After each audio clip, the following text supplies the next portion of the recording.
So again, Eric, when it comes to Iron culture, it's really about us. Once again, Star Wars people think, oh, lightsabers, it's fathers and sons. And with that being said, Airbnb is one of the topics that comes up today with Gabrielle Fundaro. But whoa, it's fun. Dr. Wait, I Fundaro. oh, it's what's sad? I in the first episode I said Fundaro and you said Fundaro, and now Correct. it's catching. Okay, so we have Gabby, who's one of our favorite guests, but she talks about, yep, Airbnb experiences. And Eric, I just want to say this. This is a true story, and I haven't told you this. Do you remember the Airbnb you stayed in Toronto in 2018? It's great. In June 2018. It was nice, right? Mm-hmm. Then I had the roof, and we had chats on the roof. Whew. Yeah, it was great. I can't forget. House was in the house when we were hanging out. Yeah. Yeah, I need. Eric, this is a true story. I was just looking at houses for sale. Not that I could buy one. I just like punishing myself. And no joke, Eric, this is a true story. That Airbnb up for sale. Yeah. Hey. It's not even a joke. You got to jump on it. Just for the historical significance. So, okay, so Absolutely. that moves me to my next topic real quick before we intro about diet culture, anti-diet culture. Fantastic episode. I think we need to ask the cult members for the historical significance to start a GoFundMe. It's a noble cause in order to buy the place, which will be obviously where we inhabit for the rest of our lives from now until Paimon takes over our lives. I'm just throwing it out there. Guys, listen. So let me just pitch it a little bit, Eric. It's only $1 million. It's about 1,000 square feet. They gain nothing except the assurance that Eric or myself have a place for the rest of our lives. That's all I want to say, basically. I think that's reasonable, and I fully expect someone to create a GoFundMe for us to solicit those donations, and for maybe in the next 12 hours for us to reach that million mark. The cult's rabid. Yeah. We know they've got our backs. So, So the only downside to this episode is that we lost an Airbnb sponsorship based on the comments Gabby made about her recent experience. That's okay. We're still in the hunt. We've got a lot of people knocking on the door like, hey, we want to sponsor Iron Culture, is what I imagine they'd say if we had anyone knocking on the door. But yeah, we're not worried. One door closes, a bunch of other ones open, unless it's an Airbnb where the locks don't work very well and they can't open. And then, hey, that's what windows are for, folks. Right. But in this one, we opened the window on the discussion of diet culture, something that you may not even know what that means. And then the pendulum swing of anti-diet culture. And where, of course, when you talk about two paradigms of thinking and one is anti the other, and one maybe isn't even aware that they are the thing they're being characterized as, you're going to get some disagreements. You're going to get some people not understanding one another, and you're going to have some fallout. And ultimately, if we're talking about this topic, we're probably trying to help people, ostensibly, you'd think. But often many of the debates and arguments I see online don't lead to that point, except in the case of Dr. Fundaro.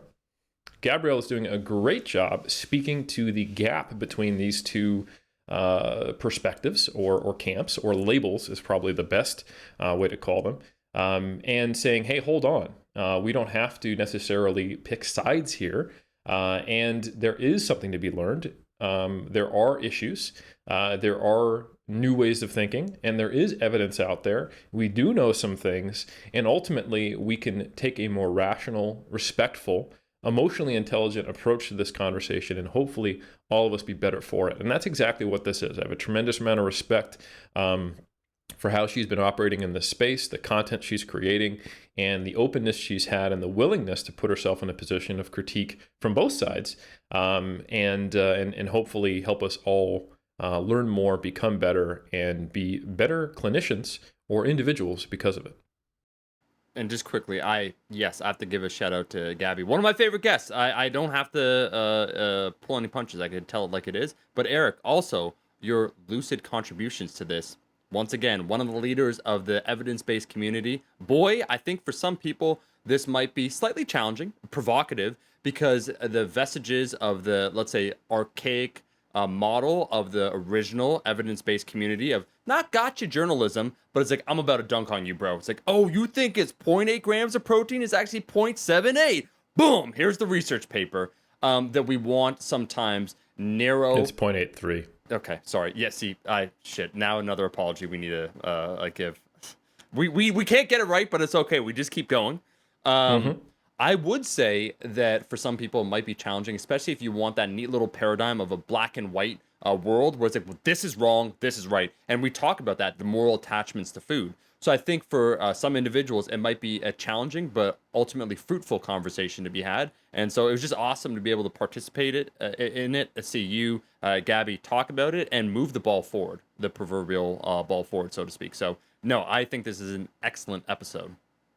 It probably has taken us a year and a half to realize this, Eric, but when we do banter, we should include the guest. And I know we just have such a good time, you and myself, talking about you and I, which is my favorite topic. But I'm beginning to hear something from one of our favorite guests, and I could state that for both of us. We got Gabby back on the show, but I want to talk today just not about diet culture, anti-diet culture, which is very fascinating, but just Gabby, your host, the Airbnb host, because Eric, what I am sensing by what Gabby is describing. So one, he actually might be a fan of the cult, and this has happened where I talked some shit, I think, a few years ago on another podcast, and the person actually, long story short, came to bite us in the ass. I don't care. But so with that being said, this could be even more, the ramifications, even more serious, Gabby, because by what she's describing, Eric, it seems like the house, how do I phrase this politely, is not meant to be hospitable to humans for a long period of time.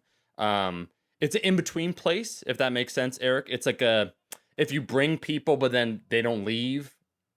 I don't.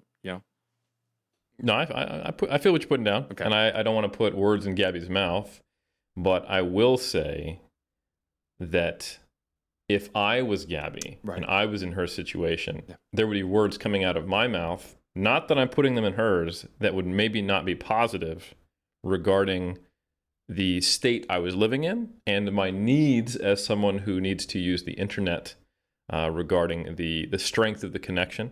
But fortunately, here at the Iron Cult, we've got Dr. Gabrielle Fundaro on. Took me 3 episodes to pronounce it right. That's the main goal, was to actually just say your name properly. And the connections we have are stronger than the connection of the Wi-Fi. And that's what matters. Like, if something goes wrong, we'll just communicate telepathically. I'm reading what you're putting down. Yeah. No, I think I was going to say, Gabby, can you give us just the 20-second review of the Airbnb joint, if you had to summarize it? Because it seems bizarre that this individual doesn't want you to be able to communicate with the outside world if, once again, you're to take someone to a place, Eric. You don't want good Wi-Fi, Yeah. As you can see, I'm like in a bunker of some sort. And I made it very clear. I have just a few stipulations when I'm choosing an Airbnb. Like, I have to have reliable Wi-Fi and a bathroom. I mean, I think that's not a huge ask. And maybe like a surface at which I could feasibly work. Now, I have to say there are surfaces here, but like the ratio of seats to surfaces is really skewed in favor of seats and not a lot of surfaces. And the seats and surfaces are not aligned very well. So the surface on which I'm sitting right now is the floor. And you guys are on an end table that weighs approximately 85 pounds. And I'm seated here next to the fireplace because this is where the router is plugged into the wall, and I'm receiving sort of the leftover signals, I guess, from the main house that have to permeate 8 feet of brick. And I don't think that I was unclear in my need for reliable Wi-Fi signal. And then it was recommended that I hotspot my phone, which is not viable. Apparently the strength of signal from my phone is not supportive of video calls. So being that I do telehealth, it's a challenge. It's a challenge. It's been a challenge. Eric, just last thing, brother, before you take over is what I heard when Gabby described her place is that, interesting enough, Danny Lennon called it the perfect spot. And I don't know what he meant when he said that, but he said it's ideal for activities. Yeah, he mentioned the only surface he needs is a body-sized flat surface, typically ground or a large table, in which you can put a lot of clear plastic over. Spatter-resistant material that doesn't leave stains behind. So that's only his only concern as far as the surfaces. Eric, and he's as a painter? far as He's a painter, my man? I mean, interior decorator? Maybe an avant-garde painter. With a unique palette, as in a lot of red. So But yeah, and I think his requirement for Wi-Fi was and like connection to the outside world was the less the better, I think was how he framed it. So he's a minimalist for sure. Yeah. Absolutely. Yeah. Some would say even less than zero for some people. Yeah, in terms of minimalism. Yeah. That's right. He's good at minimizing things. Absolutely. Down to their constituent parts. Yes. Prior to disposal. So on that note, we'll perfectly transition to the whole thing of the diet culture. Now, I don't think that's a thing because I just eat food, Gabby. So, and sometimes I want to get leaner, sometimes I don't. I don't think there's a culture around that. What's this whole notion of a diet culture? I mean, clearly, if we don't think something exists, it doesn't. So, problem solved, I would say. Like that's our consensus. Just, I haven't experienced that personally, so it's not actually a thing. Yeah. Thanks for coming on, Gabby. Yeah, that's what I learned. That's what I learned recently. Wrapped up. Oh man. So in all seriousness, it's hard to track down what I think a lot of people would want as a scholarly definition of diet culture. Not because a culture of dieting and aesthetics, just is brand new. It's something that like hasn't existed before. It has in various iterations. And I think now it is becoming a term that's maybe co-opted by different groups to mean different things. And if we have diet culture, then we have an anti-diet culture. And humans really like to create divisions and classifications and sort of other things that are not like the things that we think are similar to us. And so this is sort of something that I think is emerging in the industry. And it seems to be exceptionally loud right now, maybe in the past year, that it's been amplified. So a culture being a collection of knowledge and beliefs of a group.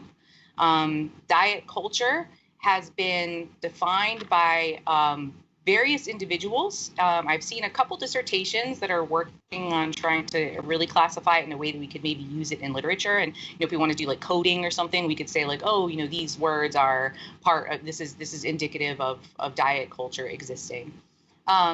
But it's something that has been written about by a dietitian, Christy Harrison. So she wrote a book called Anti-Diet, and she gave a definition of diet culture, which I've also seen on websites that are aligned with Haze and eating disorder awareness. So like NEDA, NEDA, National Eating Disorders Association, and EDRD Pro. So that's one that's it's a website and a group for registered dietitians who work specifically with individuals who have eating disorders.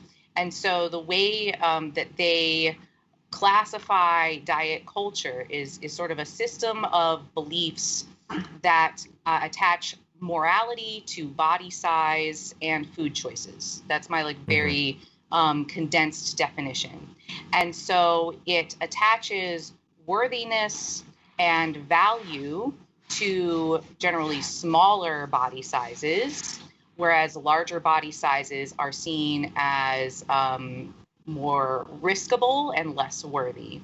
And that certain foods have higher morality and other foods have lesser morality. And so because of those rules, there are external guidelines or rules or restrictions about what we should eat and potentially when, and that we are idealizing thinner or smaller bodies. And so the whole pursuit of thinness and thin privilege is part of that system of beliefs, because thin is seen as better and larger bodies or fat bodies, depending on the person's preferred label, are seen as worse.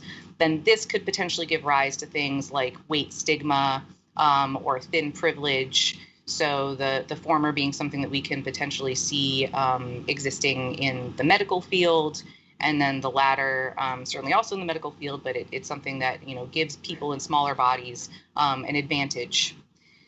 So that's sort of those are sort of the working parts of diet culture. And then there's also a social justice aspect to it as well, because there are beliefs that diet culture has some origins in racism, classism, and sexism.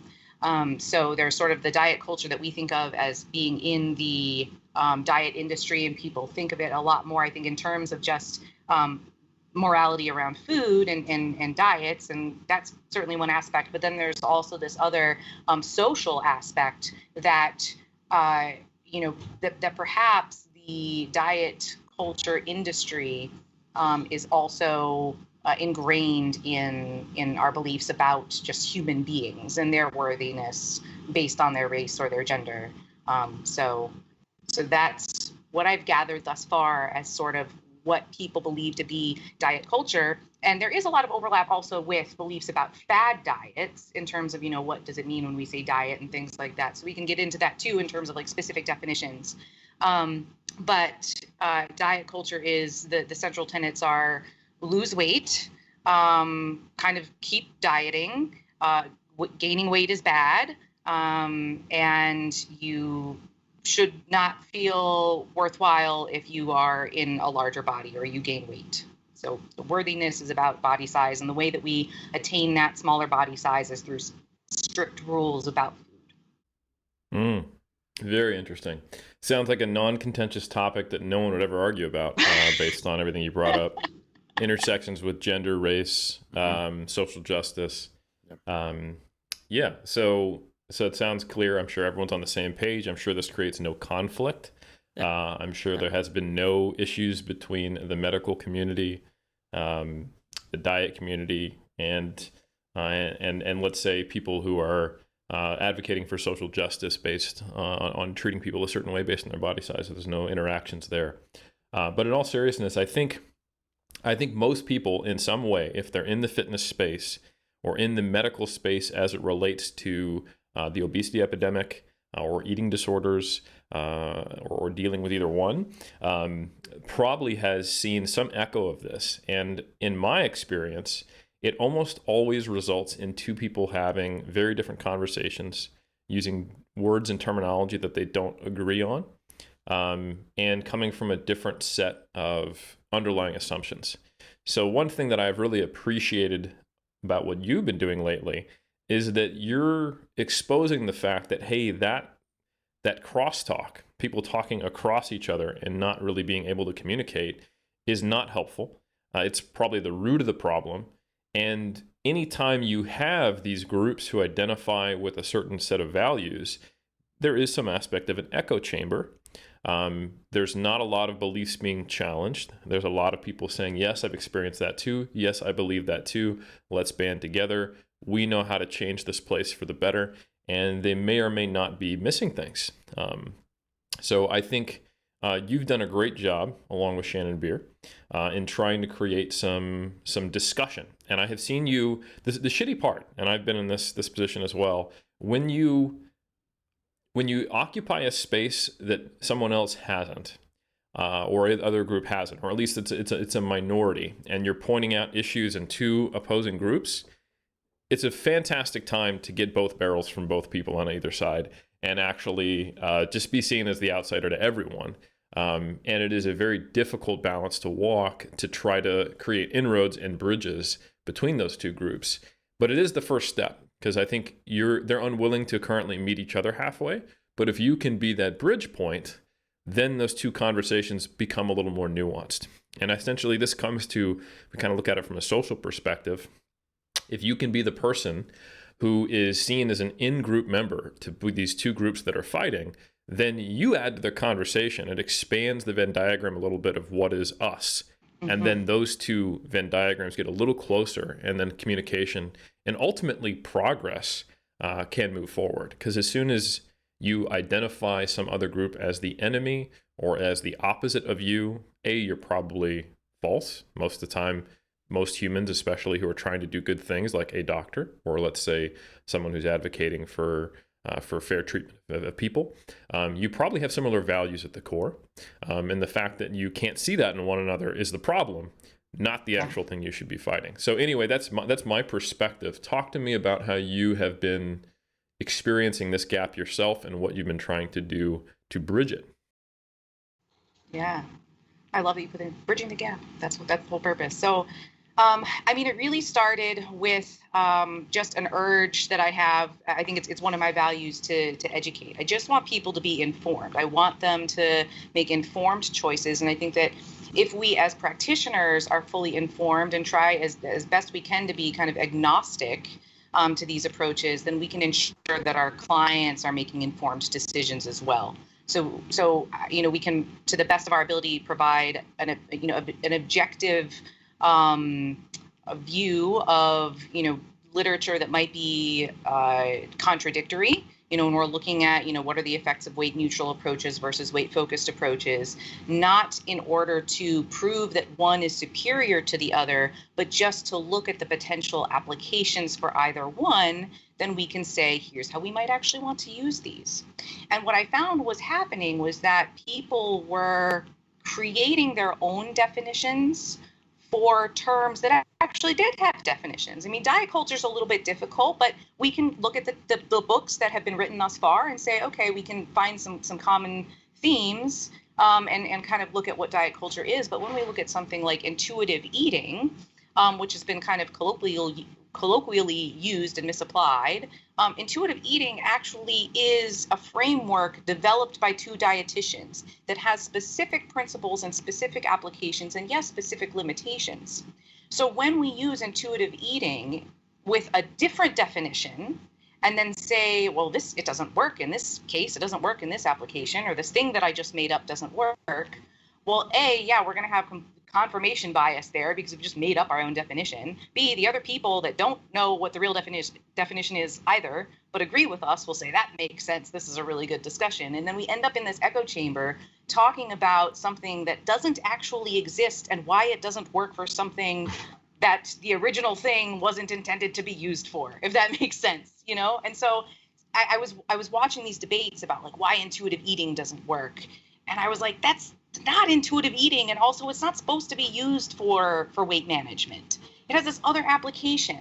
We don't say, hey, physical therapy doesn't work because it doesn't increase your 1 rep squat max. Well, no, you're rehabilitating an injury. It's got a completely different application. You'll get back to normal strength training later on, but right now we have to rehabilitate this injury. And we don't say, don't go to physical therapy because what if you lose strength? Well, no, you're injured. You go to physical therapy to get it better, and then you go back to strength training.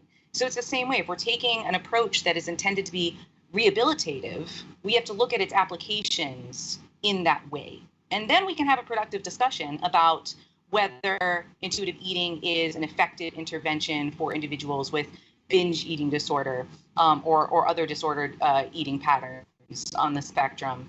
And we can look at the evidence and say, oh, actually, there's a lot of evidence to support that it's very effective with these specific applications. And that's much more effective. But I think because, we aren't maybe doing our due diligence to determine what those definitions are, now we start to yell across the divide. Or the same thing with dieting. The post that I made when I said, if we say diets don't work, or we say, any diet can work with energy deficit, well, what is a diet? It means two different things to two different people. So we have to agree on the definition, and then we have to talk about what do we mean by works? What is our outcome? If we're looking at long-term weight loss and long-term weight management, we can say, well, actually, a lot of these things really don't work. And then we could go a step further and say, well, why not? We kind of look at this as diet and outcome. A diet leads to some outcome. We miss the person in the middle. The reason that a diet works is because it interacts in a beneficial way. And by diet, I mean the way that an eating pattern works to support health and longevity and a person's goals is that it interacts with the person in such a way that they find it to be enjoyable and sustainable and effective and not deleterious to their mental and physical health. And then we get outcomes. But we would just want to say diet as I define it, and then outcomes, that's how I determine that it works. And we miss what could be potentially really productive conversations. So we really have to talk about like what is it that we mean by diet? Because some people will say, well, diet's just an eating pattern. Yes, that's one definition of diet. The way that a diet is defined by Christy Harrison is that it is a way of modifying, and I'm going to paraphrase a tiny bit, but really I'm trying to be very accurate. It's modifying your eating and your physical activity in order to lose weight to ostensibly improve your health. Now, I think most people would argue that it is even Hayes aligned, it's health at every size aligned to potentially change your eating patterns and potentially change your physical activity in order to support your health. That's really some of the central tenets of Hayes, is that it's health-seeking behavior. I think when we're talking about the beliefs that are being challenged by anti-diet culture, it's that weight loss ostensibly improves health. And really, I think most people would agree that that's not always true. Weight loss is not always going to improve health. But on the other side, when we're looking at, I guess diet camp, if we want to, keep it really simple, the people who are like, some diets work, or maybe like I sell something that would be considered a diet. We say, well, not all diets are disordered, not all diets are harmful mentally and physically. And maybe people are getting a little bit defensive because of, a lot of the blame and shame that are going on. And we don't want to, we want to be seen and understood. We don't want to be labeled as a harmful person. Like, I don't want to, be labeled by some group as, saying that I'm causing harm or causing eating disorders. So we, bristle a little bit and say, oh, well, that seems really extreme. But we get to these places of extremes where it's like all intentional weight loss is disordered. That's a belief that some people have, or everyone in the anti-diet camp thinks that everyone's healthy at every size and we need to just stop trying. And that's maybe that's a belief that people have. Neither one of those are nuanced enough. They're not accurate. They're not helpful. They're just these tropes that we kind of yell to each other across the way. And being in the middle. I'm actually kind of surprised I haven't gotten a lot of flack, really. I mean, I think I've been labeled in either direction. But I have been maybe, I don't want to say warned, but some people that know that I'm existing in this space are like, well, are you ready for the people that are going to come at you and give you a hard time and stuff? Yeah, absolutely. Because I'm in a place now where I'm saying, I'm not going to give a perfect message. I know I'm going to make mistakes. I'm going to say things that are, not well phrased, because sometimes I ramble, and that's okay. I'm here to just kind of do my best and be courageous in this weird space in the middle and give myself room to make mistakes. And so when people come to me with criticisms and critiques, 100%, I'm open to listening to those and entertaining them and changing my stance, with that evidence. But I think that's something that maybe a lot of people feel challenged to do because it's uncomfortable to say yeah, I made a mistake, or, I'm not this perfect person creating all this excellent content. I've got room to grow. Absolutely. There's so much good stuff here to unpack. And I know Omar's thinking the same thing. One of the things that popped up was that I think it's actually a good sign that you haven't got a lot of flack, because anytime there is this almost political divide, one of the common consequences is that you begin to have fear, distaste, and you attack the most extreme version of the thing that you have an issue with. This is purposefully done in especially the U.S. political space, where there is no principle of charity in discussions. You listen to them purely for the purpose of figuring out what's the least charitable way of interpreting what they say, and how can I position you as crazy, unreliable, having an extreme view, and therefore I can, degrade your political credibility.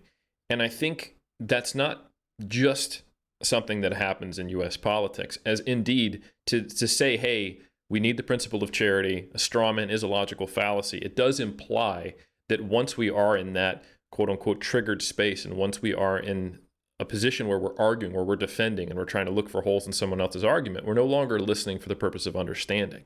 We're no longer trying to acknowledge the other person's points. So the fact that you haven't gotten flack speaking a more nuanced message and trying to speak to the gap, means that truly the only problems probably are the extreme views, and that some of the things in the middle are a lot more helpful. The statement, no diet works, or diets don't work, is so nuanced as to be ridiculous when you really think about it. But on the other side, there are also problems that we have. Like for example, I was recently helping a colleague of mine work on scope of practice in the area of sports nutrition. And one of the comments, or one of the elements of scope of practice, is we're here to help people improve body composition. But the way it was worded, it was very clear that improve body composition meant get leaner, you know? Mm-hmm. And I think I've been identified, Lyndon Purcell said I was a dissident in the evidence-based community. And I found that an interesting description. And what I realized, I kind of reflected on that, is that what I often do is that because I'm absolutely an insider, I'm part of the in-group in the bodybuilding evidence-based community. You can find pictures of me on stage. I'm clearly someone who has been through that process. Omar's getting way too excited right now. So what? Nothing. Just keep your a little quieter, right? People are trying to listen. All right. Eric looked great, Gabby. Yeah. We know this. It's a given. We could bring it if only this was a video interactive podcast. But go on, Eric. Thank you.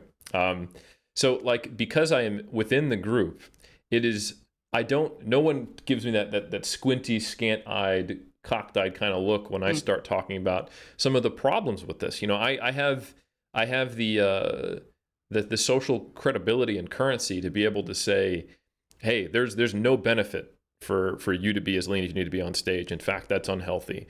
Here's the issue with the reverse diet mentality. Here's the issue with trying to stay too lean, and pointing out things. So, for example, recently in Mass, I said, hey, bodybuilders really should not be the model for how we deal with, the obesity epidemic, because the bodybuilding mentality, it is a purposeful cyclical approach.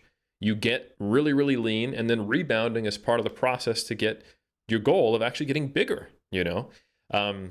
So inheriting the dieting strategies from bodybuilders, because you get to see them really, really lean and kind of the pinnacle of what you might think you're supposed to be, is guaranteeing that you're using a process that by nature is non-sustainable as far as fat loss. I can say that. Someone else who comes at it and is not a bodybuilder, is not in the crew, is not someone who has scientific credibility, and says bodybuilders are a bad example for people. It creates disordered eating patterns, and it gives people a greater likelihood of being in a cyclical pattern of dieting, and that's really harmful. They're going to hear something different. If I say it, they'll go, okay, we need to modify the way we approach bodybuilding. But there's nothing wrong with bodybuilding per se. When they hear someone else say that, especially someone who might be with a kind of a social justice background, or they're trying to change the weight stigma, they're going to hear this person wants to cancel bodybuilding. This person thinks bodybuilding is pathological. This person thinks bodybuilding causes eating disorders, full stop. And I think even though the messages are so similar, what you hear is really important because it tells you about your own biases.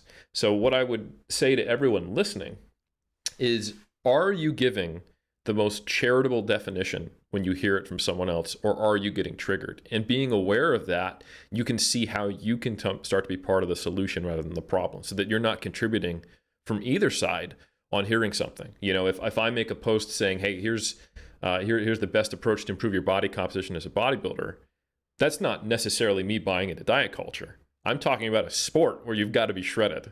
And yeah, it may have some physiological aspects, but you don't jump down the throat of every person who's an NFL S&C coach and be like, well, what about head concussions? So I think that's one way to look at it from that side. And on the other side, if you do think that someone who is pointing out issues with diet culture is saying that, and there should be nothing wrong with, obesity has nothing to do with health and no diets work, are they really saying that, or is that just what you're hearing? Right. Exactly. Yeah. And I think that's I think there are a couple aspects to that in terms of, when we look at, and I've been talking about this more recently, being kind of obsessed with Brene Brown right now. I am in the midst of, or have read all of her books so far. and she is a shame researcher. And I think that it's so important that we point out, that need for a charitable understanding and trying to seek understanding and to connect, because shame can have such a deleterious effect on our ability to really create change. And one of the sort of antidotes to shame, or one way that we can establish more shame resilience, because we can't be immune to shame. We actually wouldn't want to be. I mean, part of the reason that we feel shame is because we, seek connection with other human beings. Shame is really the fear of disconnection because we have a belief that we're unworthy. And shame has been used to try and kind of create social change, and it may have some potential applications. But by and large, when we apply shame on an individual level, it doesn't seem to be very helpful. And in fact, most people, when they feel shame, will avoid that interaction. And so we don't get great conversations when one or more parties are feeling shame and sort of turning away from it and trying to avoid it. And by instead applying empathy and compassion, coming at it from a place of, hey, even though we may have different beliefs about the psychological and physical effects of dieting, and we may have different beliefs about the relationship between health and body weight, we probably both want to help people. We have that in common. We can probably both relate to that desire. We can probably both relate to how we feel about potentially harming people. We don't want to do that. We want to be quality practitioners, and we want to feel confident that we're relying on good evidence. And I think both sides feel that way. And when they're approached by someone on the kind of opposite side who says, no, you're wrong, you've been harming people, or you're going to do harm, or you're being irresponsible, that could potentially incite some shame, maybe that people haven't completely identified, but that's part of also establishing shame resilience, being able to identify that kind of yucky feeling of, when someone is blaming you for something, or someone has labeled you in a way that makes you feel uncomfortable and isn't aligned with your values, and you get that kind of that I don't know, you can get a physical sensation from it, like that yucky feeling of like, no, I don't want you to look at me like that. I don't want other people to look at me like that because I don't think that version of me is acceptable. And I don't want to say that I've made a mistake. I don't want to say that in the past maybe I've done some things that would have been harmful. Or I don't want to say that, maybe what I'm encouraging people to do could be harmful to them.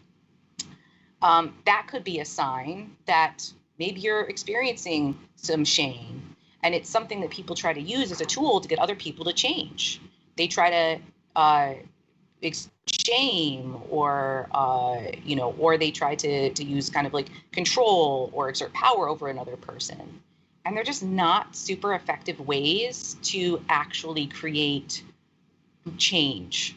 It's just a way for us to try and maybe like win an argument or shut a person down. But Yes. that's not, I don't think that's what people are really hoping to do. It's just kind of what's happening right now. No, I'm so glad you spoke to this. This is something I know we've talked about, and I've actually talked to a lot of people about. I've had this conversation a long time ago when it came to the political space, and it's almost ironic to me that some of the kind of the activism use of shame has infiltrated this space, because to me it seems so utterly short-sighted and hypocritical. And this is where I think I'm going to point to one of the things I have an issue with, because in many ways I think Haze, intuitive eating, and having no moral attachment to certain body sizes, 100% on board with, even as someone who literally asks people to have, like, 7 people judge me on how shredded I am.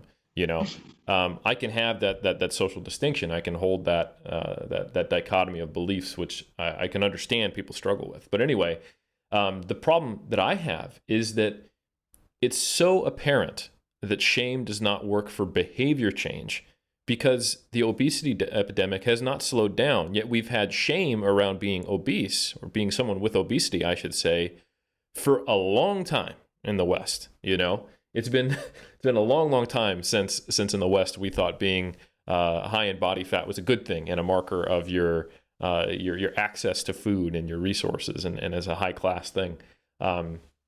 So the idea that now we need to shame people for shaming people who are obese, and that is somehow going to produce behavior change, I think is incredibly short-sighted.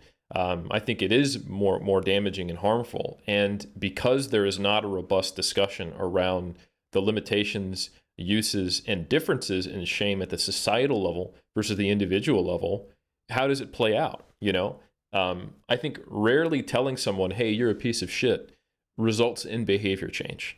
They either have to accept it, or they have to say, "No, I'm not." And most people don't think they're a piece of shit. And people who actually do think I'm a piece of shit are depressed, don't have agency, and are unlikely to change. They are just cynical and nihilistic. We don't want that. So a lot of the individual interactions I see around political topics or this topic is normally someone shaming another individual, saying, "You're a piece of shit, and there's no out for you. This is who you are. I believe it's a characteristic of you." And it really forces the person to either become nihilistic and think, "I am a piece of shit," and then not change, or lay down, the Iron Curtain, no pun intended, and respond as though, like, "You're the enemy. I can't see it your way. I'm blocking you. You're done. You're canceled," or "You've got it all wrong," or "You're a bad person." So either option, there's no movement forward. Now, I do acknowledge that, like you said, shame is about social acceptance and in-group, out-group stuff, right? So, of course, I do think a behavior that is considered shameful by a society, that shame does shift. What are the acceptable ranges of beliefs? What do we say is okay to be part of the tribe, if you will? And I don't think there's necessarily anything wrong with that, but that's very different. You know, having signaling at a societal level that says these are the values we hold and that we think are dear to us, that is very different than going to an individual and shaming them like I described. And I think the echoes, the problem that we've seen from being someone with obesity being a shameful thing, have carried out into the obesity epidemic. Now, not only do we have an obesity epidemic, and not only is there some health issues related to that, but now people also have compounded body image issues and eating disorders, which make it worse. So to me, I see that as a huge issue, and I think the folks pointing out the problems with diet culture are doing a service to point out, like, hey, this hasn't been very effective, and we've got second and third order effects of the way we are making it shameful to be this. How they then get to, therefore, we need to shame everybody, I think is the biggest flaw on that side of it. So that's kind of the way I see it, and that's when I get frustrated. And I think everyone knows how I get frustrated on the diet culture side of it. I've made the last 10 years, I've been talking about, flexible dieting, recovery diets, how bodybuilders need to remove their attachment from being lean as something as a value or worthiness, and isolate their competitive desires from their view of self or their view of others, So anyone who's listened to this podcast and has heard me talk about those topics knows those are where my critiques lie inwardly. But outwardly, looking at I would say the anti-diet culture, I think it is around shame. So I'm really glad you brought that up. Mm-hmm. Yeah, absolutely. I mean, and that's what I'm trying to do and what Shannon and I are trying to do. And now Dan, we brought him on as well, because I think he's got some really unique perspectives looking at, the effects of male body image and body dysmorphia. That's another really, I think, underrepresented voice in the industry, is that we're trying to create a space with, as little shame as possible, to just say, here's a place where we can say things incorrectly.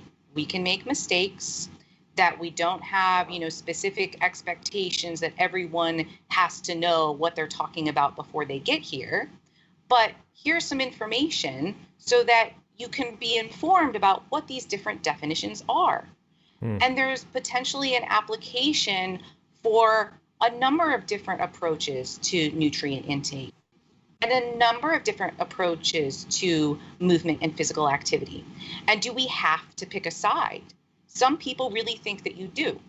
And so this is something that I think my biggest challenge being in this middle place is sometimes questioning, like, do I should I, be in, is it immoral for me or unethical for me to be in the middle here and be doing, both sides of things? So I can't, I will help people with intentional weight loss. I will also help people with the opposite side of that, So, and there are some practitioners that have also occupied this space and then made the decision to fully transition to complete weight neutral approaches. So they won't help people with intentional weight loss because they have beliefs that that's damaging. And I don't yet have enough evidence to support beliefs that that would be damaging to everyone as a whole. And so I think even even though I want to exist in this place, and maybe it's just a human thing to feel that I kind of have to go with like a group, I have to go in a direction at some point. But another thing that I really like from Brené's work, that she speaks about belonging and she writes about belonging. And she quoted Maya Angelou, who has a line that goes something like, when basically when you don't have a sense of belonging with one specific group, you can belong anywhere and nowhere. You find belonging within yourself. And I think that it's maybe a challenge, or a big ask for people to do that, but to say, like, can you kind of disengage from the group in which you feel belonging, and kind of look at the dialogues that you're having, look at the dialogues that maybe the other side is having, and instead of thinking of those in terms of belonging to a specific group, can we just view those a little bit more objectively and find the overlap? Like you said with the Venn diagram, there's so much more overlap than I think people really realize.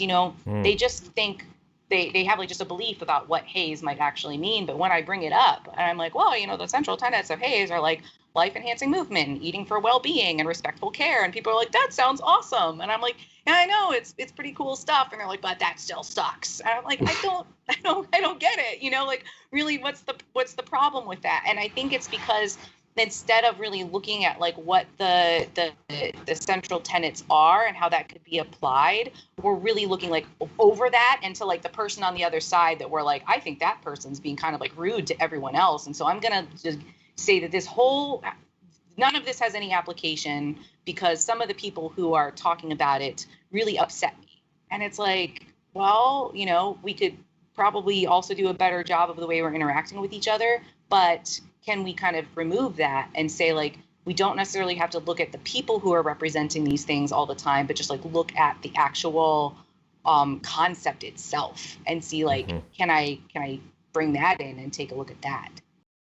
Yeah, we have to get to a point where there is nuance. I think anytime there is only signaling, then you must choose a side. Because if you accept signaling as to be the reality, then everything gets boiled down to these moralistic tropes.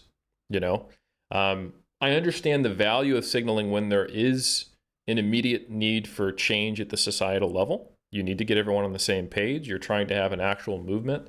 But many things that are said that is on, quote unquote, the side we believe in politically, like I see it all the time. Like, I agree with what you're trying to accomplish.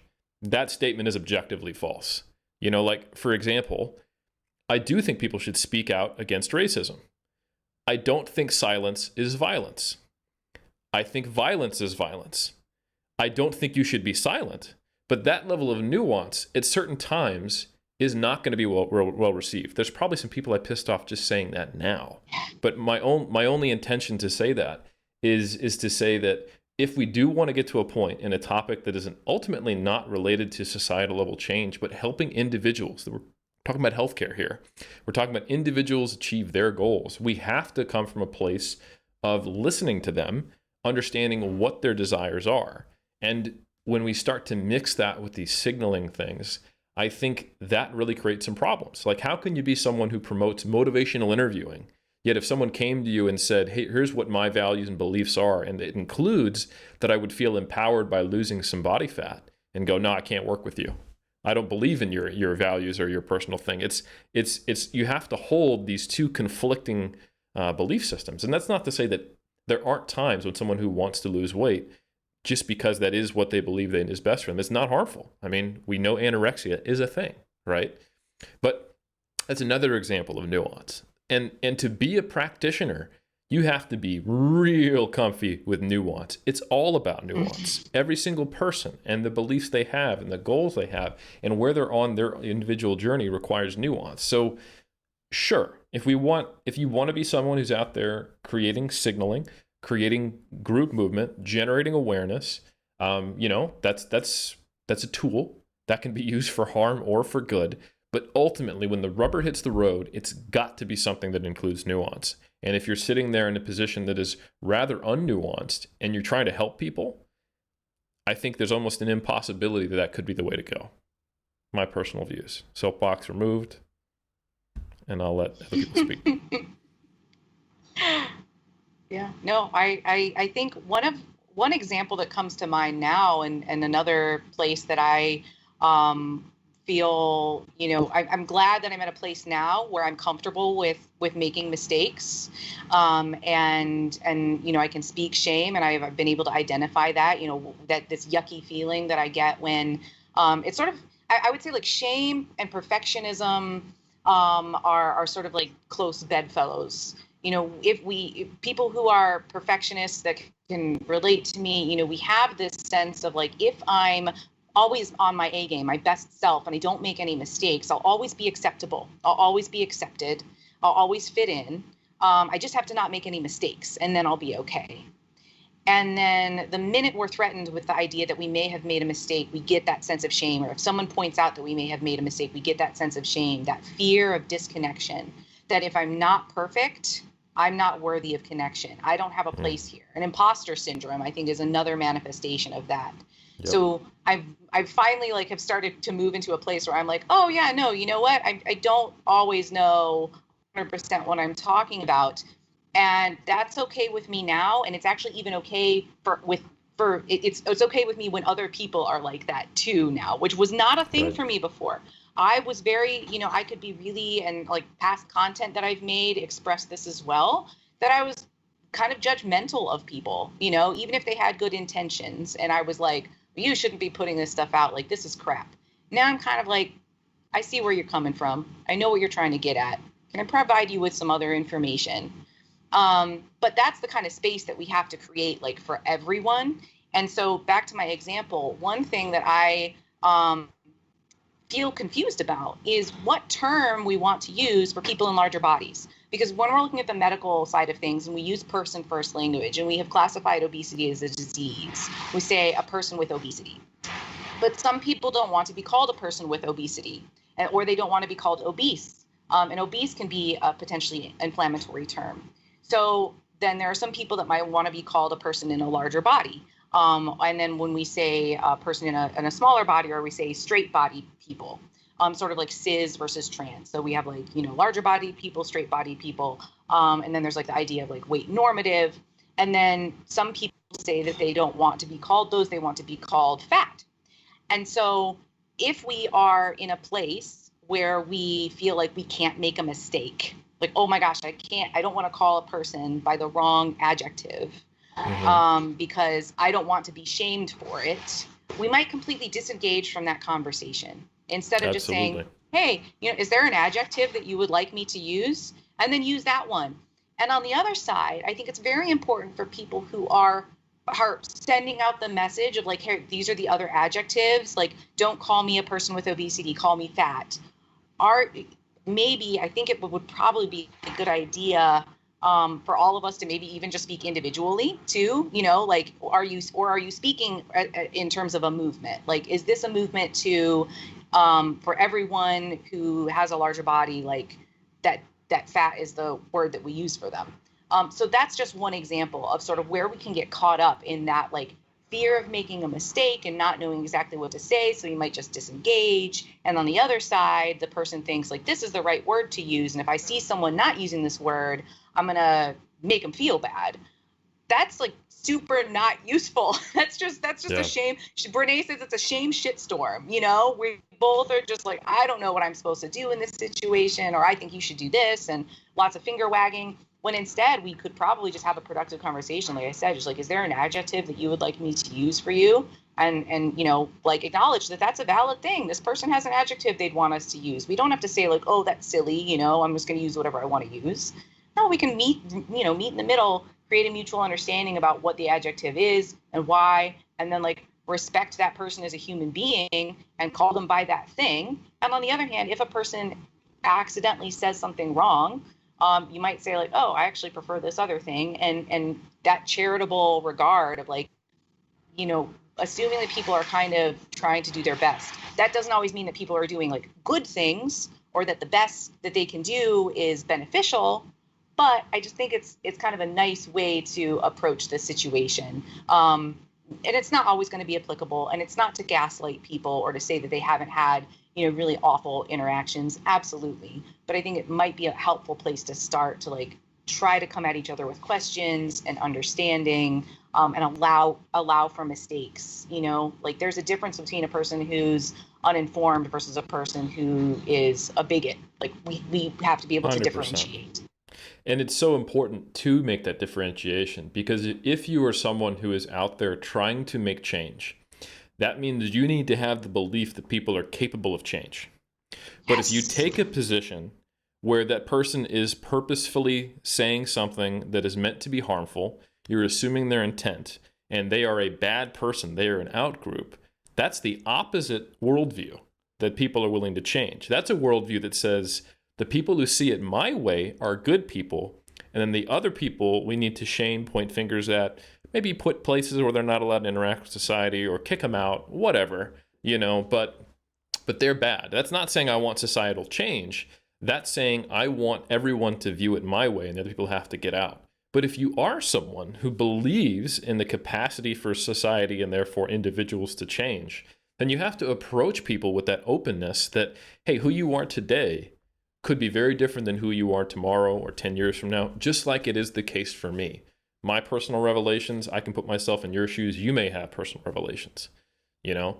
I mean, if we truly believe that people couldn't change, the option would be quite dark for how we deal with societal problems when you're really thinking about it, you know? And I don't even think I need to kind of finish that thought. If you really think about that is a worldview. So that's another one of those things where I see people approaching others with the assumption that you're not capable of change, or the stance, or that conversational tone, yet ostensibly my goal is to make society change. That doesn't match. And I think people don't realize that a lot. Or they're just emotional, and I get that. So, Omar, I actually want to kick a question over to you. You have a lot of thick boys, you know? You've done your own work with the Peach Boys shirt, and kind of, I love, and I think some people who don't look deep, it's kind of like with certain comedians, they just think, oh, he's funny, and they don't realize the depth of the social commentary. I think the fact that you're happy to take your shirt off and flex next to Larry Wheels, or you thought it was hilarious when I was on stage for my show, when you came, we did a side tricep together, or your jokes about the body appreciation category in bodybuilding, or the body and wellness, or whatever the heck we joke about, or just the whole thick boys kind of normalization. There is absolutely, and the data would suggest this, there's rising rates of issues with body image and eating disorders in men. And I think absolutely, like, social media is giving a lot of men a taste of what's been going on with women for a long time. I've seen there's been a number of research articles that I've reviewed in mass recently where I'm seeing startlingly higher rates of these type of problems in men, where normally is much less common. So what have you seen? What are your thoughts on this? And what are some of your thoughts behind the decisions you've made for the type of content that you've put out over the years in relation to this topic? First, I just want to say that if people are watching the video and I look hot, I'm hot but not bothered. I have the AC off right now, so it's only about 100 degrees up in here. The laptop, because Brandon's like, yo, let's get this audio crisp. This laptop is cooking. If I self-immolate right now before your very eyes, now you know. Kind of maybe almost a spontaneous combustion, a la Spinal Tap. Thank you for kicking over that question, Eric. I'll say quickly that, Gabby, you're one of my favorite guests. I'm just going to say it always when you're on, because I think what we see in general, because we're having an open conversation, and I think you described neatly in the first 20 minutes essentially what happens on the internet writ large. You know, where essentially you have people talking past each other, and the nature of the conversation actually is a disguised debate where it's about one-upmanship or trying to be better rather than trying to understand one another, developing some sort of empathy or sympathy. So I think that must be stated. And I think, Eric, just being on the ground level, you see it on a very personal basis where you see individuals that are uncomfortable with themselves, many unspoken things. And I'd say if anyone's listening to this episode at all, and there's maybe a certain segment that might be bristled by some of the things that are said, like, oh, that doesn't exist, you know, like whatever, the diet culture, or me feeling a sense of shame for the way I look. It's like, if you feel shame, maybe you should change the way you look. It's like, nah, I've been in situations, and that's why sometimes I think you could disarm certain stigmas with a soft hand, which is humor or satire. And that way, it's a more complex way of looking at something rather than directly attacking it. Because I think, as both of you pointed out, no one likes to be directly attacked. So if you could change kind of your paradigm or your worldview with a subtle bit of comedy or a subtle way of reframing things that you're not even thinking that you're reframing things, where it's like, well, why am I thinking these things? So when you brought up as an example the Peach Boys or the Thick Boys, there's one very profound example that I had probably 7 years ago with a guy who was a self-professed bodybuilder, and we had this scene in the gym where he was going to take his shirt off because it was a shower scene. It was just a little comedy sketch. And I remember this vividly because we had communicated with him about 4 to 6 weeks before that. Hey, like, we want to do the scene, da-da-da, 1, 2, 3. I'm going to be in the scene. Cool. He's like, yeah, man, not a problem. Anyways, whatever transpired between those 4 to 6 weeks in that present moment made him very uncomfortable with himself. I think once he saw the video playback of how he was looking, he became immediately very self-conscious, and he actually didn't want to participate any longer in the video. And this is someone that I would say is very outwardly confident about their physique, confident in quotations, meaning the photos that he posts or the persona that he puts forth. But we saw this, very poignant moment that happened right there. And we see this all the time. Like, once again, guys' questions like, oh, like, what are you talking about? Like, this diet stigma or, the sense of shame. It doesn't exist, bro. It's like, really? It's like your sense of self-worth isn't attached to your image at, a more pronounced amount than you would care to admit. It's like, how many times I went to one expo and I hated it at the Arnold, where with guys, it's the one-upmanship, right? Where it's like the flex position where it's like, here's my bicep. It's like, no, this is terrible, and we need to recognize what's actually going on. So I think if you could poke fun out of something lightly, then someone can rethink the whys, why they're thinking about something. So as a few examples, as Eric said, Larry Wheels, I remember this, and it was weird, not as a bit of intimidation. It wasn't Larry at all. Larry actually has to do this filming, and he said, basically, take your shirt off, Larry. Larry took his shirt off. Then he just started saying maybe some bodybuilding things like, yeah, no one wants to stand next to you. Like, you're a big, tough guy. Like, who wants to pose next to that? Like, almost shaming everyone else in the gym. Like, you don't look as good as him, and just saying some hyperbolic things kind of like that. Cool. And that's why I took off my shirt. It's like, if you're going to say that, then no one wants to stand next to him. It's like, I am. The problem is my mom loved me too much. That's what happened to me, and it gave me just this confidence, and I believed it, and it has given me this undue confidence. Never felt I just shame have. in his life. Yeah. It's like, so shirt comes off, stand right next to Larry. And I think normalizing some of those beliefs or questioning some of those assumptions, which is why we kind of call it the either the thick boy or the fat boy squad, so to speak, because Gabby, I don't know if you've seen this, but in the YouTube space, the male YouTube space, essentially their skewed perception of leanness is to the extreme lean, meaning that if you don't have visible abs, you're fat, you're obese, right? So playing around with some of those assumptions or those notions, so one, helping to normalize very quickly. The Peach Boys, a lot of powerlifters will tend to notice that they're stronger when their body composition might not be as lean, right? So they have this weird thing that's occurring where they're accumulating maybe a little bit more fat, their body fat is creeping up a little bit, but they're getting stronger and the Wokes is improving, but they don't look in quotations as aesthetic. And then there's this self-conscious move where the societal expectation of purchasing shorts or pants or jeans, you go to Gap, Abercrombie and Fitch, you see the model, you're like, that's not me. And you try and fit a pair of pants and you discover that you're not size small boys, right? You're not a slim fit anymore. And so it's the whole concept behind Peach Boys is, man, you got junk in the trunk, you got a little booty going on, you're building it. Don't try and hide it. Where I've seen guys once again, there are things I've seen. I'm sure Eric could give personal anecdotes of individuals that basically indicate a certain level of self-consciousness that most people would not want to admit or wouldn't have the willingness. So I think trying to tackle something not even quite head on, but in a way that people can then understand it or makes them more comfortable and more inclusive overall can be empowering. And then from there, they can start challenging even some of their assumptions. So yeah, we did the Peach Boys, we did the Fat Boy Squad, a few other things. And that's why, as a point too, just as a small thing, one of the fundamental tenets of Rascal, just the clothing, that's what Eric is bringing up, or some of the things, is that when we choose certain people, when we display or when we post or all of these sorts of things, usually, let's face it, a lot of things are marketing. And I wish we had our boy James Krieger on when we had that conversation real quickly about essentially human biology being eclipsed by the algorithm of marketing, where he jokingly that obesity in America is almost a consequence of late stage capitalism or capitalism as a whole. Is that we're being marketed all the time. So I think a certain level of self-awareness where the physiques that you post or the angles that you show. So the athletes that we have, once again, for Rascal or myself, it's like, I actually have fun.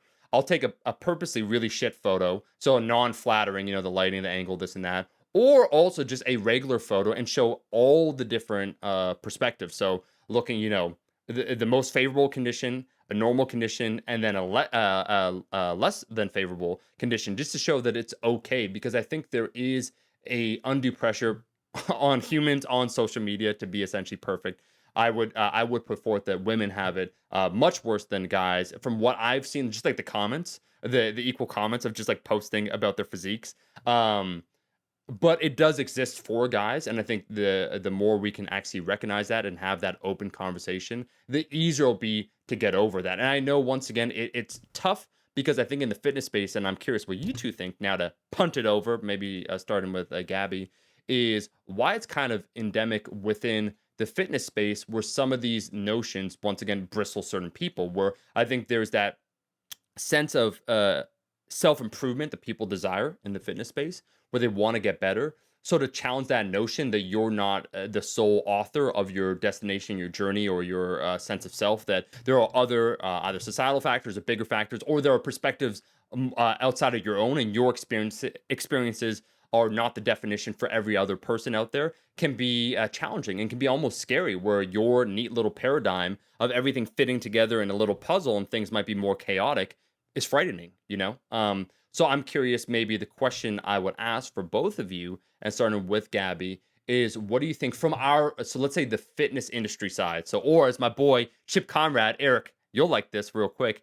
Are You Useful? Chip Conrad's book. Loving it. It was on, I was cleaning out my bookshelf and I saw it again. Got to give a huge shout out to that episode we did with Iron Culture, but the fitness industrial complex that we're in right now, Gabby, of selling health, so to speak. And health has been now synonymous with being lean. And I'm sure, Eric, there's no such thing as being unhealthy at a certain level of leanness or a certain level of obsessiveness with being lean. There are no potential negative ramifications. In an absolute sense, only being leaner is better. Cool. We can move past that. Gabby, I guess getting to some of the roots of the issue of what we're talking about, because you are, and I got to give you respect, as Eric said, is that you're occupying a very, not, I wouldn't say controversial, but a space that is in between. And when you're in between, unless you're Simon and Garfunkel, Bridge Over Troubled Water, I will lay me down. It doesn't happen, It's one of those, because you don't belong to a tribe, and it's just kind of groupthink psychology. When you're outside, it's like, oh, you're not part of the majority of either side. Like fuck you. Because I can't understand you, and because your perspective is not exactly my own, I'm fearful of you. So I'm just curious, maybe starting with you, Gabby, what you've seen in the industry, your years, what has led you to some of these positions? Because I think we're all in different stages of our journey, and some people might, feel something that you've thought or Eric's thought or I've thought maybe 5 years ago, 10 years ago. I'm not saying any of the positions that we have now or the positions to be in. I'm not saying that, but just that everyone has a different perspective. So maybe just sharing a little bit of that. Yeah, yeah. Man, you touched on so many great things too. So, I mean, I have come from a history of disordered eating patterns, and I've competed in weight class sports, physique sport, and so, and this is a central thread that I've seen in a lot of people who are in, aligned with weight neutral approaches and Haze, that they see a great deal of suffering in people who have really internalized diet culture. And when I say they have internalized diet culture, I mean that they have attached their worth to their body size and their appearance. And so to them, there is a serious threat that comes with not dieting, that comes with weight gain. And there's a fear that comes with that, the fear that they'll be unacceptable, the fear that they'll be stigmatized. And so they want to reduce the suffering of that internalized diet culture, if we, defining diet culture as attaching worth to food and body size and the pursuit of thinness. And I also want to help reduce that suffering. I don't want people to go through what I went through.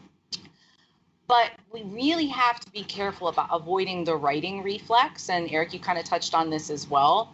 The righting reflex is, when we're working with a client and they come to us with a problem, we feel sometimes obligated to solve that for them. And this is sort of part of the classic coaching model, that a person comes to you with a problem and you provide them a solution. We think you're buying the solution from me.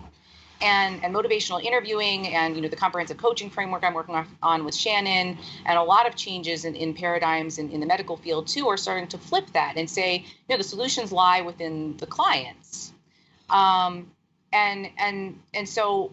but we still, I think, have this desire to help, solve the problem or prevent suffering or to fix them in some way or to cure them or heal them or something. And so we have to be very careful when we're working with a client that we don't apply our pain to that person.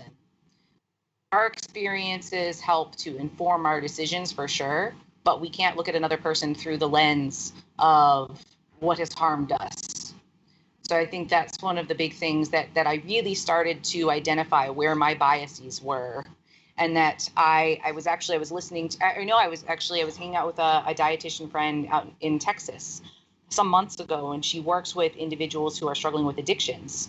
And she found, that she was looking at everyone through the lens of, potential addictions. Not everyone is disordered and not everyone has been harmed. And certainly we have to try our best to, do no intentional harm. But we also have to realize that, dieting is like a contact sport.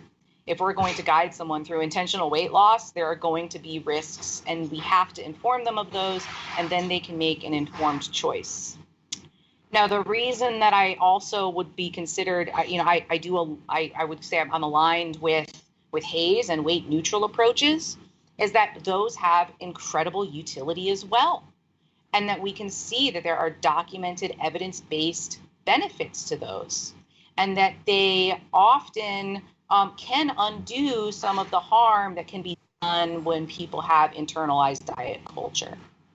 And I think what might be happening here is on a larger scale, kind of, Omar, what you do and what you embody is an intrinsic sense of self-worth. And so you have this shame resilience because you can identify what causes shame. You have that critical awareness of how body image in the media creates shame in individuals, and you're able to just look at it and say, oh, that's shame, but I don't have to necessarily internalize that.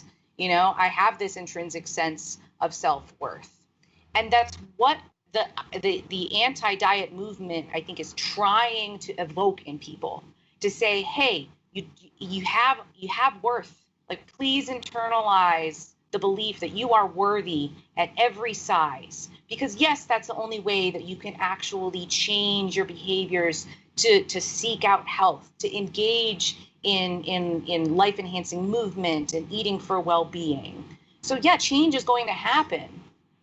But it's that sense of self-worth that's so essential that I think is being stolen from us by diet culture, that's saying that you don't have intrinsic worth, that you have to look a certain way or you have to eat in a certain way, and now you're acceptable. So it's sort of that pendulum swinging, I think, in the opposite direction, and certainly is being maybe swung harder by people who have been harmed by diet culture and want to protect others or help others or fix others. And so I think there's a lot of, kind of like nobility behind that, but we also have to be really careful about, are we being kind of self-righteous? Like Eric, this is something we've talked about before, like, how do I determine, whether I'm kind of like being self-righteous about something and expecting other people to internalize my values versus having boundaries and expressing those and having standards for myself and how I want to live and how I want to practice. So I can say I'm comfortable with myself in this messy middle to help people with intentional weight loss, knowing that they're informed about the risks and benefits, and also help people with weight neutral approaches, knowing that they're informed of the risks and benefits, that I have my standards and I have my boundaries and these are my values and I'm practicing in this way. And I can identify that other people might not want to do that, and that's okay. So if a person said, I don't feel it's ethical for me to coach someone who wants to pursue intentional weight loss, I'd be like, all right, cool. I respect that. Like you just be transparent about that and, know your reasons why, and you work with those specific people. That's totally fine. I think the problem really arises when that person looks at me and says, what you're doing is wrong. Or I look at them and I say, what you're doing is wrong. I just don't think that that's super helpful. So that's kind of how I got here was, I felt myself shifting in one way, and then I really examined, why am I here? What are my beliefs and my values and my standards and my boundaries? And how can I be, an ethical practitioner in this space? It's a fantastic answer. Yeah, I mean, I agree with everything. Omar, as far as how I got here, for me, it started around the time when we started doing Skype consultations at 3DMJ. So for a long time, we were just working primarily with just competitive bodybuilders. And when I started coaching Matt Ogus, the YouTube sensation blew up. We got a lot of people who wanted to be Matt Ogus, and non-competitors, many of them. And we didn't have the capacity to deal with it. So we created Skype coaching. So one-on-one consultations with one of us as coaches and people trying to achieve recreational bodybuilding goals, looking better, looking aesthetic, and I can't tell you how many times I was dealing with mostly young men who had tried to get to 8 or 10% body fat over and over and over and over again. And we're dealing with either the problems that came from succeeding or the fact that they just simply couldn't do it for more than a month or two or for the length of a summer. And it then, I think around this time, and I don't think that this Matt Ogus was the trigger of it. I don't think he's a good example of this. I don't think he deserves any blame, but the like aesthetics marketing, the lifestyle marketing of aesthetics, which has always been in the fitness industry. It's been around since, actually around Arnold was when it was first started to be pushed. When the magazines were like, hey, let's get you next to this really hot girl. And in reality, they were training in like, the dungeon in the Venice Beach gym, and they were, working jobs and having very monk-like lives, aesthetic lives rather than aesthetic lives. Mm-hmm. So it was this false reality, this false narrative that bodybuilders are these sex symbol gods, on the male side, who all the ladies love them. They all want you to look like Arnold, and it couldn't have been any more false at that time. Where back then, even in the sport world, in the fitness industry, it was like, why are you lifting weights? That makes you muscle bound. So it was this purposeful marketing move by the leaders at that time to try to get bodybuilding sexy, to try to get mass appeal. And Arnold crushed it. He became the idol of every kid who grew up in the 80s. Him, whether it's Dolph Lundgren or Mr. T or Hulk Hogan or Arnold Schwarzenegger, Rocky Balboa, Rambo. Hey, deeply etched in our psyches. And I think so that is now extended to social media. So I'm going to come back to that timeline around YouTube. Even though we're seeing similar physiques, some of them who do compete, and people, showing their physiques and glorifying it, which absolutely is a cornerstone of what bodybuilding is, but it's in the context of a competitive pursuit.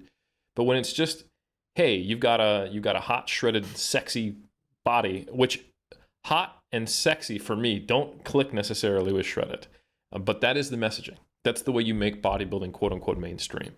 Rather than talking about Grecian ideals or form following function or the artistic beauty of it. It's no. This is the attractiveness. This is what is your desirability, and it's very different, even though it can look a little similar to someone who just gets on social media.